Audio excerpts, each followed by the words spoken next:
Welcome to the Retirement Made Easy podcast, a show created to be your go-to source for straightforward retirement advice. Best of all, it is presented in a language that you can understand. Here's your host, certified financial planner, Greg Gonzalez. Hey, welcome to the Retirement Made Easy podcast. I'm Greg Gonzalez. Thanks for joining me today. This is episode number 205. And today we're going to be talking about two different topics. And both of these have come up quite frequently in the last 5 or 6 weeks or so. We've had a lot of questions submitted. We've had a lot of people in our introduction meetings with them ask about both taxes in retirement and life insurance in retirement. And how do you manage both? And I will argue there's a lot of people that don't need life insurance in retirement. And there's others that certainly do, or maybe they currently own life insurance, either term insurance or maybe a permanent policy like whole life. And then switching gears to tax planning, how do you manage taxes in retirement? Believe me, over the years, as I've met people, I've analyzed their retirement income plans, I've noticed that some people just ignore tax planning, and worse yet, some people may be working with an investment advisor who just focuses on investments. I'll hear people say, well, that person, they're my stockbroker. That guy or gal, that's my stockbroker. They don't do planning. And we never have discussions on tax planning more specifically. So you really have the choice whether you're going to just ignore taxes and just let the cards fall where they may and have that mentality, or you might say, no, I want to take a more proactive approach. And then that will hopefully give me more confidence that we're not just throwing money away in taxes. But that's going to be today's episode, is tax planning in retirement, and then also life insurance and the part that it might play in a successful retirement. One thing I wanted to mention is that we've got a lot of new listeners to the Retirement Made Easy podcast.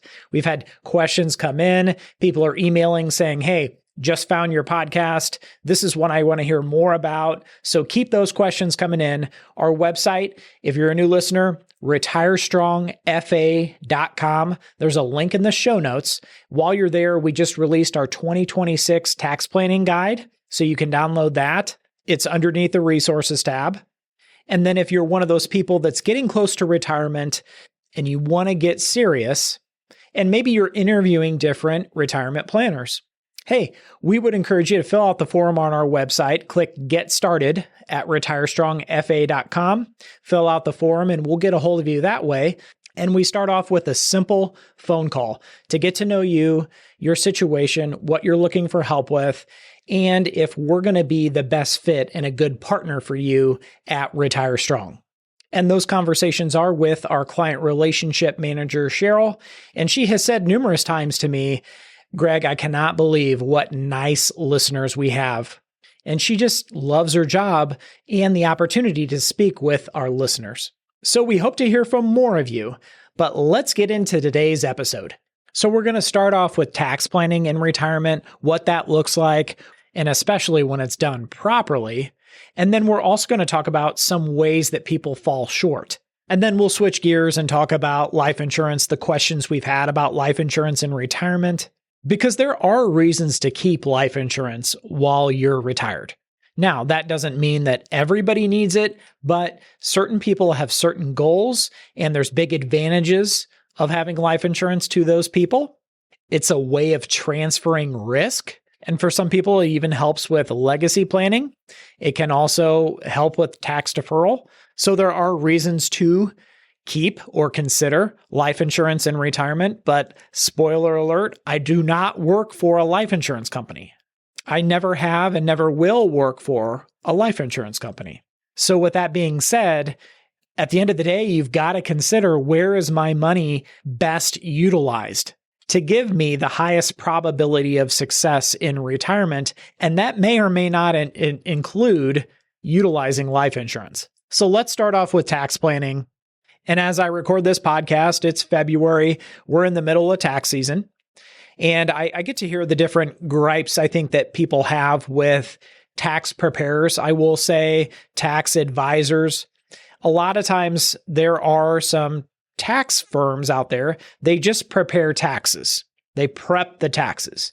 They don't really give tax planning advice at a personalized level. And one of the reasons is because people go to them for tax planning during tax season. You don't want to do that because they're trying to get through, if a CPA firm or an accounting firm is trying to get through tax time, that's not really the time to do tax planning, because that accounting firm is trying to get as many tax returns completed by the April 15th deadline as they can, and they don't really have excess capacity to do tax planning. So that's something to keep in mind. If you're expecting that from your CPA or CPA firm, maybe that's not the best time. That said, there are some fantastic smaller firms that still do go the extra mile for you during tax time to plan for that next year. So a lot of these accounting firms, we've got to kind of differentiate between the service that they really provide. Are they preparing taxes, or are they actually doing tax planning? Now, what about financial planners? Like at our firm, we're certified financial planners. So tax planning is part of the service that we do for our clients, trying to kind of look ahead and say, okay, how do we make the most of our retirement income and do so in the most tax-friendly manner possible? And so we actually try to map out not only this year's income, but next year's income and the following year's income. So it leaves us in the best position tax-wise where we have the lowest tax bill. And that's kind of where it gets tricky for some people, is they kind of just want to focus on it year by year. So meaning, okay, we're just going to focus on 2026. When 2027 gets here, we'll worry about it then. And you can't do that. In my opinion, you're going to be best off by taking a more long-term approach, because you're still going to need retirement income in 2027, 2028, 2029, 2030, so on and so forth. So why don't we start trying to plan that income and where it's going to come from today? And I think that's where a lot of people fall short. And there's an analogy that I love. They were interviewing one of the St. Louis Cardinals, one of the broadcasters, and they said, what makes Tony La Russa as a manager? And Tony La Russa, he's retired now, but he was a famous professional baseball manager for a handful of teams, but most notably probably the St. Louis Cardinals. And he had a lot of success with the St. Louis Cardinals. And they were asking this broadcaster, what made Tony La Russa so successful as a manager with the Cardinals? And the broadcaster said something I'll never forget. He said, Tony La Russa, he's one of a kind. When you're looking in the third inning, and it's the middle of the third inning, and you look up who's up to bat right now, who's on deck, how many outs are there, Tony La Russa is not stuck in this inning. His mind is going to the fourth inning and the fifth inning and the sixth inning, and who's going to be up to plate and who's in the bullpen. All of these things are going through his mind, and that's why he was so effective as a manager. He wasn't just stuck in the third inning in the current present time. He was already looking ahead and trying to plan how this game is going to unfold ahead of time. And oftentimes, so many people are just reactive, trying to live in the moment. But when it comes to something like tax planning in retirement, you've got to be one step ahead of the game, because the decisions we make today are going to impact tomorrow, and the decisions of tomorrow are going to impact next week. And I'll give you a perfect example of this. On occasion, I'll hear somebody say, well, I'm going to be in a lower tax environment, a lower tax bracket once I retire, so it's really not going to matter where I draw my money from. My response to that is, what if you're wrong? What if taxes increase in the future? What if there's a premature death, and instead of filing jointly as a couple, now you're filing single? That just blew your tax plan out of the water. And there's going to be a time, if you're not yet the age where you're forced to take required minimum distributions, depending on your year of birth, it'll either be 73 or 75. Just wait. That is a tax bill that is in the future that we know is getting closer by the day. And can you do anything today to minimize that tax bill coming in the future? And here's something that really sticks out to me. As far as charitable giving in retirement, The people that are working with a good financial planner, a good tax advisor, they make the most of the charitable giving goals that they have from a tax standpoint.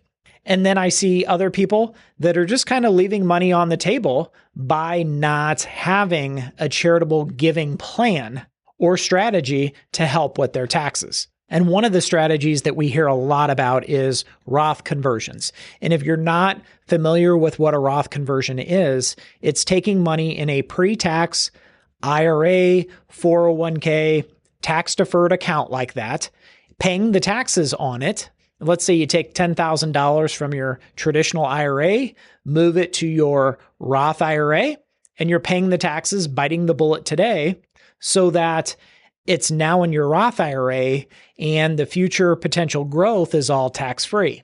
And all of that future appreciation and the dividends and interest that it might earn is all tax-free. So Roth IRAs and doing Roth conversions, you want to be very, very tactical and strategic.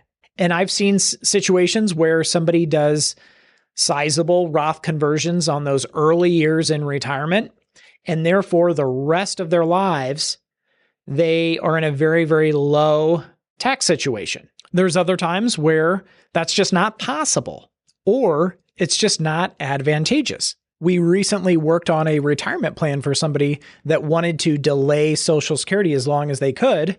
And in those early years in retirement, when they weren't collecting a Social Security check, that was the optimal time to execute Roth conversions.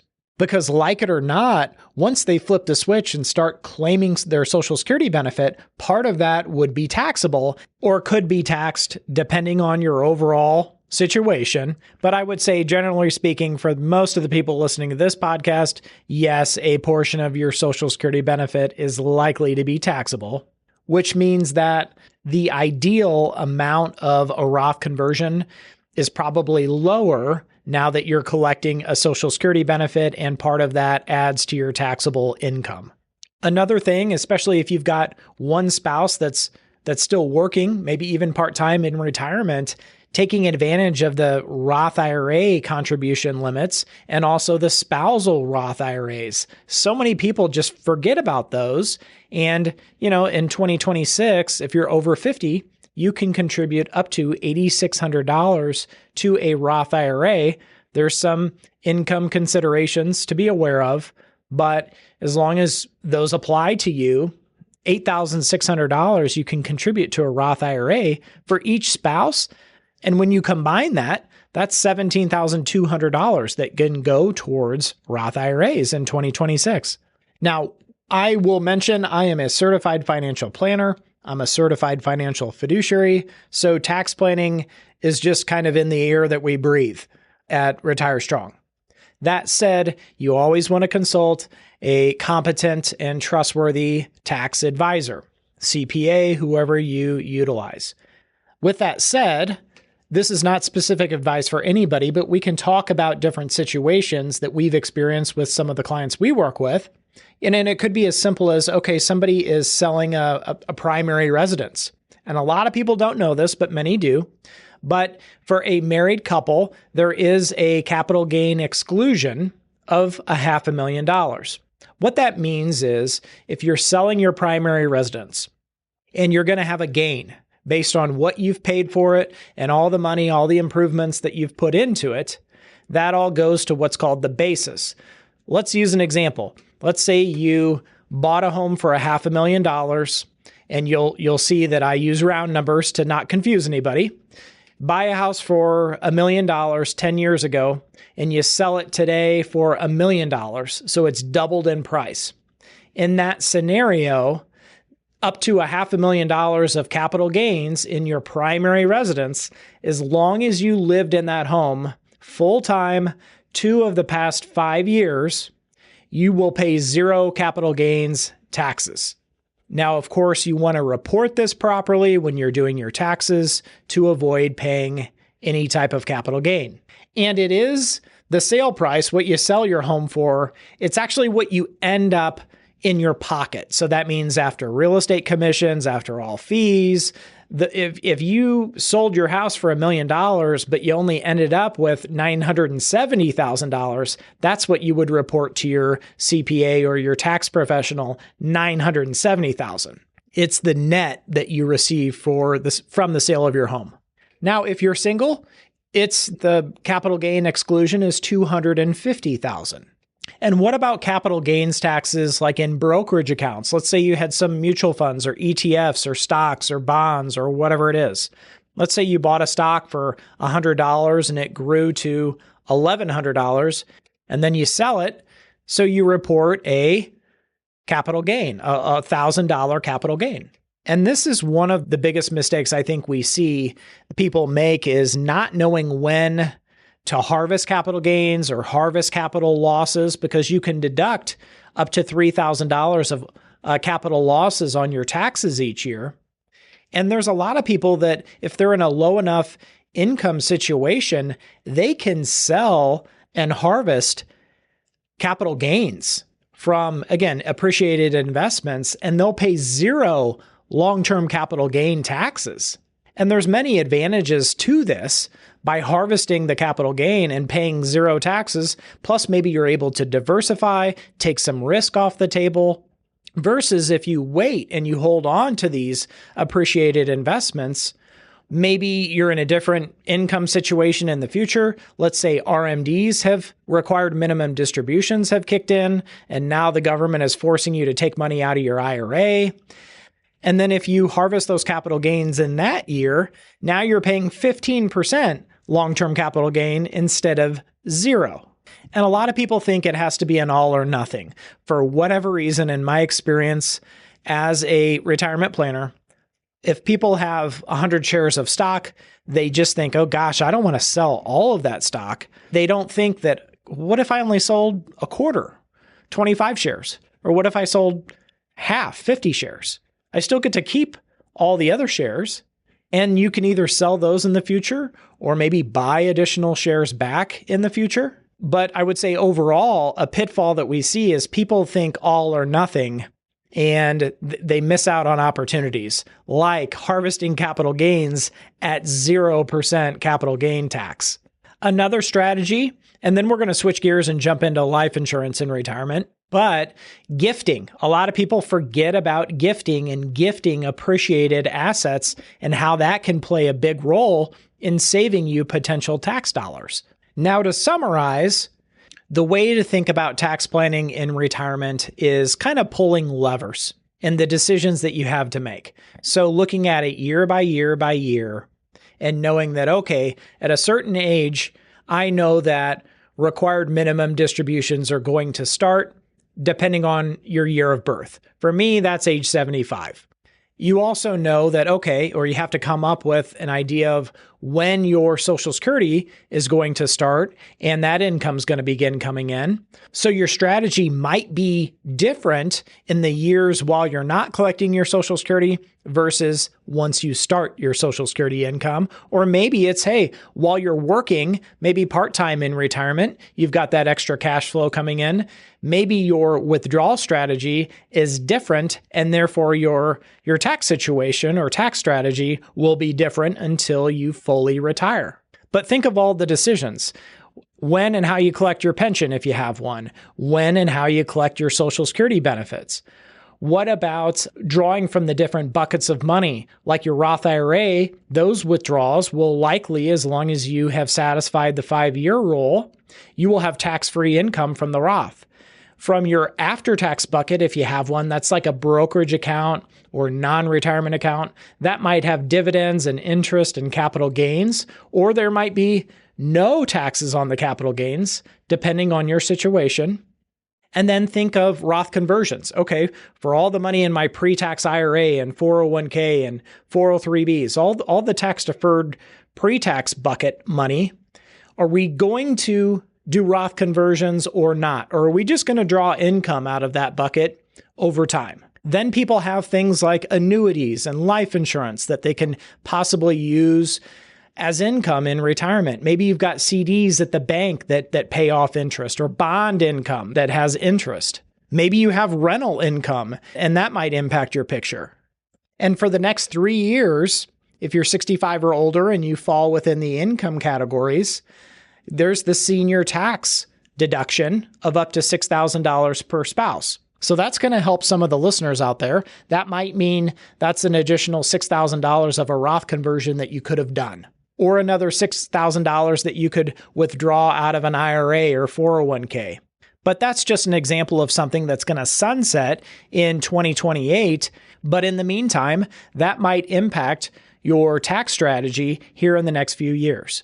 So I hope that summary of tax planning in retirement is helpful. Maybe you learned just a thing or two. I will say tax planning is one of the most enjoyable things that we do as retirement planners, because we can literally map out somebody's tax liability throughout their retirement. And by making strategic decisions and saying, okay, we're going to pull money from here and here and here, and then down the road, we're going to adjust that strategy and we're going to throw in Roth conversions that might apply. And we're able to have a measurable difference to show somebody in tax savings throughout their retirement and say, hey, let's compare. As far as the income strategies, we might have 3 different strategies. Let's compare the probability of how long your money is going to last, but also the total tax savings of one strategy as compared to others. And for example, when you can measure out how much a difference a Roth conversion either makes or doesn't make, it's really, really powerful. All right, let's switch gears. Second half of the podcast, we're going to talk about life insurance in retirement.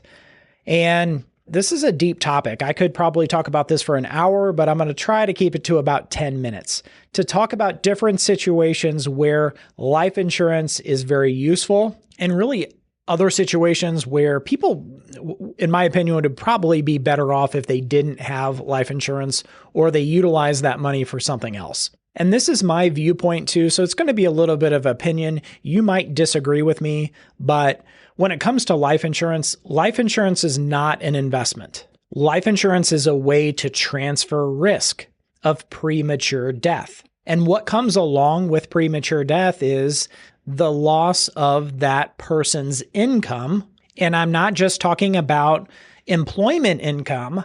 I'm also talking about an income that's dependent on the fact that that person's still alive. And what I mean by that is pension income. So for example, if I have a single life pension that I get a monthly check for the rest of my life, when I die, if I were to pass away, that pension stops. That pension would stop paying out because I chose a single life option. And upon my death, that was the agreement, the pension income would stop. So life insurance is there, especially when you're maybe mid-career, early on in your career. Maybe you've got a lot of debt. Maybe you've got family or loved ones that are dependent on your financial livelihood.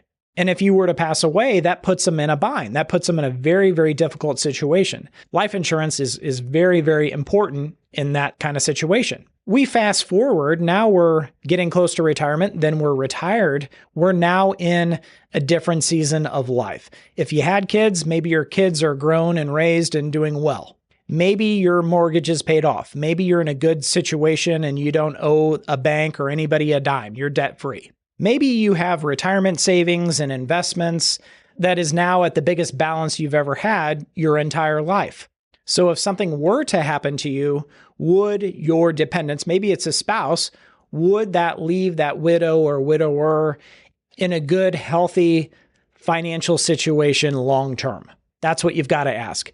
And if you don't have enough saved at that point, or maybe there's a lot of debt, maybe life insurance is necessary or would help that surviving spouse, or maybe it's financial dependence that you might have. Now, I had mentioned pensions.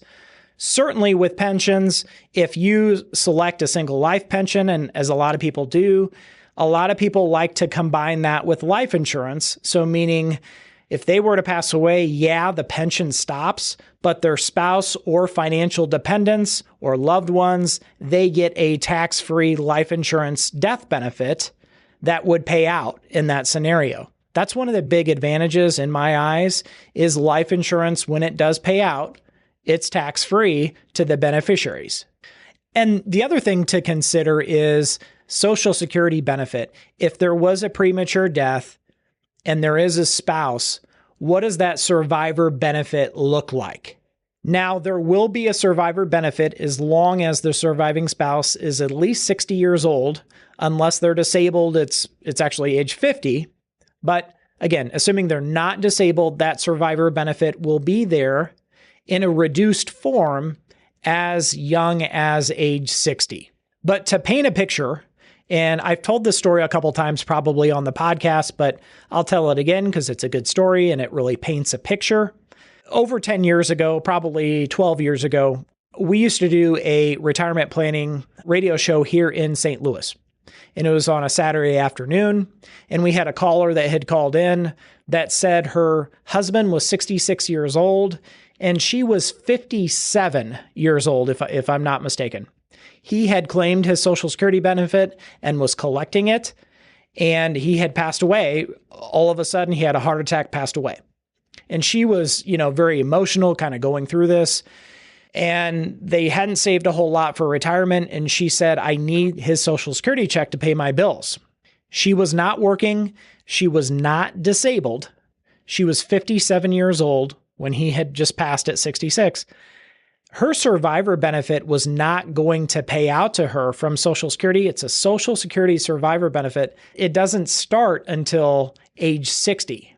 So to have to tell her over the phone that, hey, yeah, you can contact Social Security, but this is what they're going to tell you is you're going to have to wait 3 years until you're going to be entitled to that Social Security survivor benefit. She was not a happy camper when we mentioned that to her. So in that situation, husband passed away at 66. There's a fairly sizable age gap. She was 57. Life insurance would have been incredibly useful to her because she was not yet at the age where she would get his survivor benefit from Social Security. And on top of that, even if she was 60, she would have been looking at about a 28.5% reduction in the Social Security benefit that her husband was receiving. So in a situation like this, when you've got a younger spouse, this is where life insurance is sometimes paramount.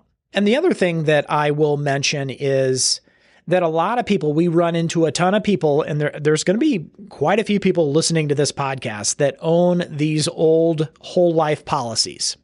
And the death benefit on them may be $10,000 or $25,000, which when you bought that policy in 1990 or whenever it was, that was a lot of money back then.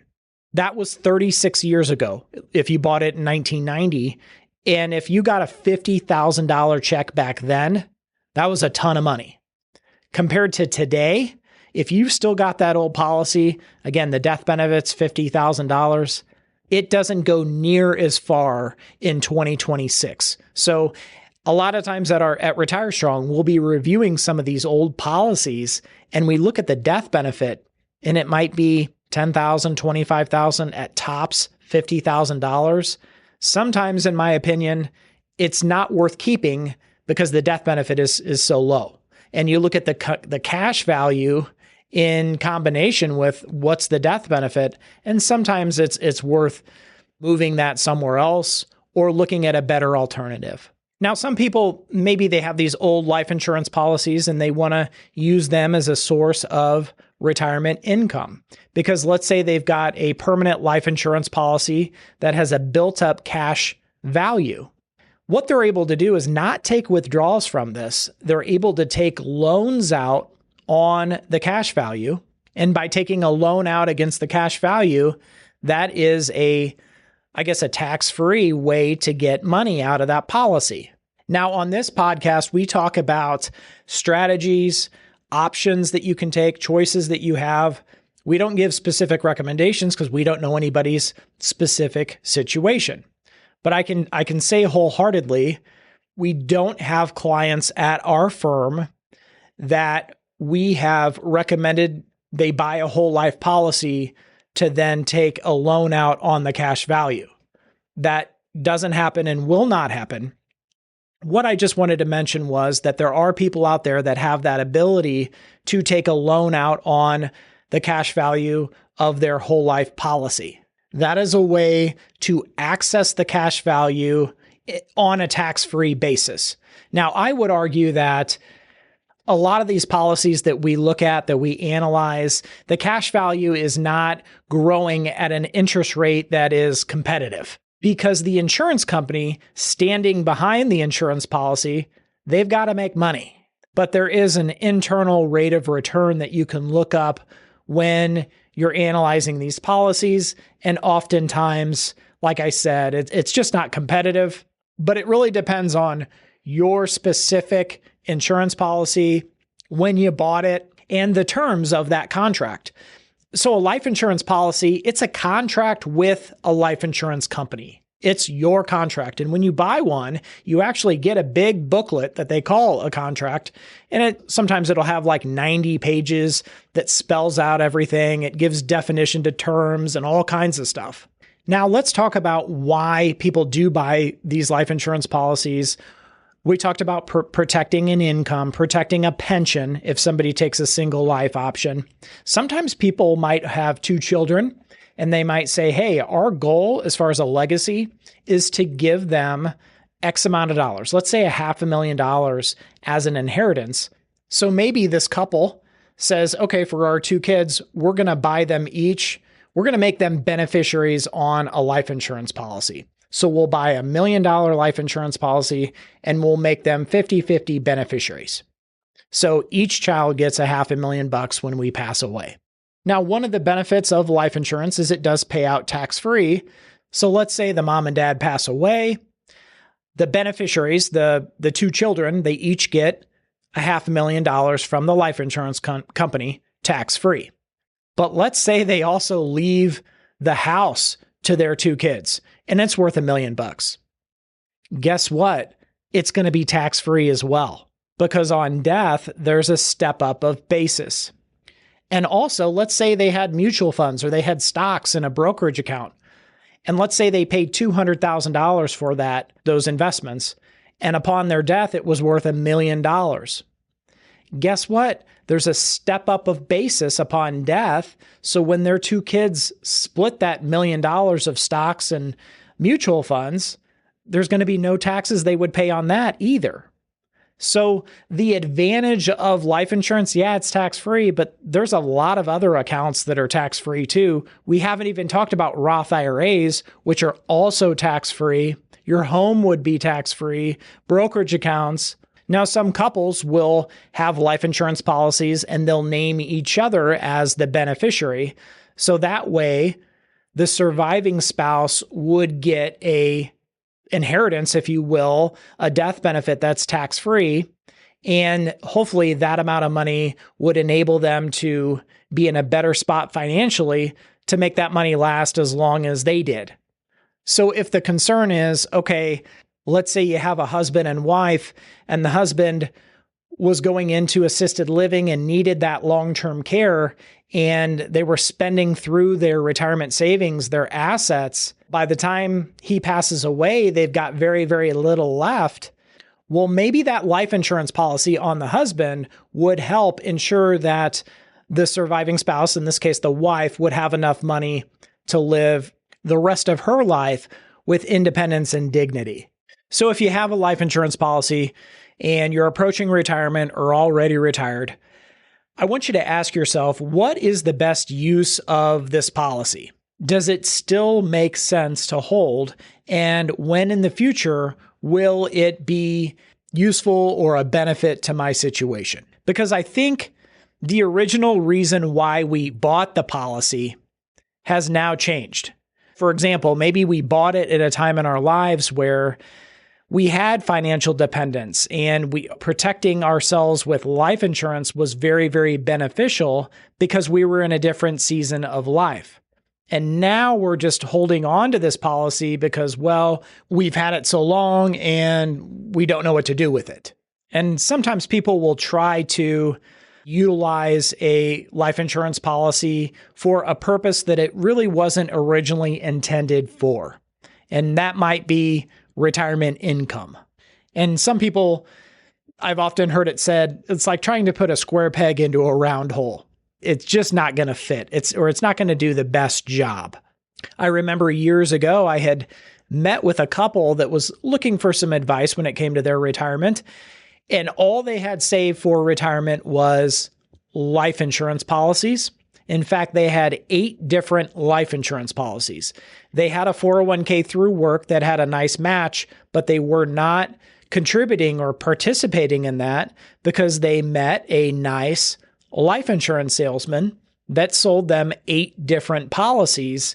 And this person the life insurance salesman had convinced them that the 401k and the 401k match was not as beneficial long-term as these life insurance policies that they were pouring all of this money into. And when I had asked them, like, what do you have in retirement accounts? They pointed to the life insurance policies, the permanent life insurance policies. Retirement accounts, I meant individual retirement accounts. So IRAs and Roth IRAs and 401ks. That's an employer-sponsored retirement account. The whole purpose of the 401k is a way of saving for retirement. And a lot of employers, not all, will match your contributions that you're saving for retirement in the 401k. And some employers even have profit sharing that they might contribute as well, depending on how well the company performs. But what's interesting is you cannot buy a life insurance policy inside of a 401k or inside of a Roth IRA or inside of a individual retirement account. They won't let you buy life insurance in a retirement account. And I think there's a reason for that. So I hope this conversation has been helpful. If you have life insurance, there are people that have life insurance that might have a long-term care rider. And that particular policy is what's called a hybrid policy. So it's got a death benefit, a life insurance death benefit, in addition to having a rider that helps pay for long-term care costs should you need those. But again, you got to remind yourself, insurance is there to transfer risk, and we're transferring it to an insurance company. So I hope this episode of the Retirement Made Easy podcast has been helpful. I'll see you next time, and remember, always dream big. Content in this material is for general information only and not intended to provide specific advice or recommendations for any individual. The content in this material does not necessarily reflect the views of LPL Financial. This is a hypothetical example and is not representative of any specific situation. Your results will vary. The hypothetical rates of return used do not reflect the deduction of fees and charges inherent to investing. The opinions voiced in this material are for general information only and are not intended to provide specific advice or recommendations for any individual. To determine which investments might be appropriate for you, please consult your attorney, tax advisor, or financial planner prior to investing. This is a hypothetical example and is not representative of any specific investment. Your results may vary. All performance referenced is historical and is no guarantee of future results. All indices mentioned are unmanaged and may not be invested into directly. There is no guarantee that a diversified portfolio will enhance your overall returns or outperform a non-diversified portfolio. Diversification does not protect completely against market risk. All investing involves risk, including loss of principal. No strategy assures success or protects against loss. Securities and advisory services offered through LPL Financial, a registered investment advisor, member FINRA SIPC. Traditional IRA account owners have considerations to make before performing a Roth IRA conversion. These primarily include income tax consequences on the converted amount in the year of conversion, withdrawal limitations from a Roth IRA, and income limitations for future contributions to a Roth IRA. In addition, if you are required to take a required minimum distribution, RMD, in the year you convert, you must do so before converting to a Roth IRA. This information is not intended to be a substitute for specific individualized tax advice. We suggest that you discuss your specific tax issues with a qualified tax advisor. Fixed and variable annuities are suitable for long-term investing, such as retirement investing. Gains from tax-deferred investments are taxed as ordinary income upon withdrawal. Guarantees are based on the claims-paying ability of the issuing company. Withdrawals made prior to age 59.5 are subject to a 10% IRS penalty tax, and surrender charges may apply. Variable annuities are subject to market risk and may lose value. Riders are additional guarantee options that are available to an annuity or life insurance contract holder. While some riders are part of an existing contract, many others may carry additional fees, charges, and restrictions, and the policyholder should review their contract before purchasing. Traditional IRA account owners have considerations to make before performing a Roth IRA conversion. These primarily include income tax consequences on the converted amount in the year of conversion, withdrawal limitations from a Roth IRA, and income limitations for future contributions to a Roth IRA. In addition, if you are required to take a required minimum distribution, RMD, in the year you convert, you must do so before converting to a Roth IRA. This information is not intended to be a substitute for specific individualized tax advice. We suggest that you discuss your specific tax issues with a qualified tax advisor. Retire Strong Financial Advisors and LPL Financial are not endorsed by or affiliated with the United States Social Security Administration or any government agency. Retire Strong Financial Advisors and LPL Financial are not endorsed by or affiliated with the U.S. Centers for Medicare and Medicaid Services or any government agency. Thank you for listening to the show today.